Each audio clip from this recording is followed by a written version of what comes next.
দেখছেন এখানে একটা ছুরি আছে। এই ছুরিটা দিয়ে কিভাবে আমরা এই যে গ্রাইন্ডার মেশিনে ধার দেব সেটাই আপনারা আজকে দেখবেন। যে আপনাদের ঘরে যদি কোনোদিন এরকম কোনো ছুরি থেকে থাকে বা যে কোনো কাটারি বটি বা যে কোনো ধারালো জিনিস যেটাতে আপনারা কাটেন সেটা কিভাবে ধার দেওয়া যায় এই গ্রাইন্ডার মেশিনে, সেটাই আজকে আমরা দেখব।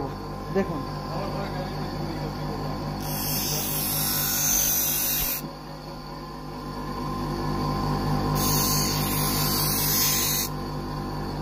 হাত দেওয়ার পর আপনারা দেখতে পাচ্ছেন এই এজগুলো কতটা শার্প হয়ে গেছে। এবার আপনি যদি পরীক্ষা করে দেখতে চান তাহলে আপনাকে সেটাও দেখাবো। এই ছুরিটাকে আমরা ধার দিয়ে এনেছি, আমাদের পুরো ফুল অ্যান্ড ফাইনাল ধার দেওয়া হয়ে গেছে। এবার আপনি এই ছুরিটার পরীক্ষা দেখবেন যে কেমনভাবে কাটছে। হালকা একটু টাচ করার ফলে দেখুন আপনারা দেখতেই পাচ্ছেন এই জিনিসটা কত সুন্দরভাবে অ্যাকুরেটভাবে কেটে গেছে। এইরকম আরও ভিডিও দেখার জন্য আমাদের সাথে থাকুন, পাশে থাকুন। Thank you.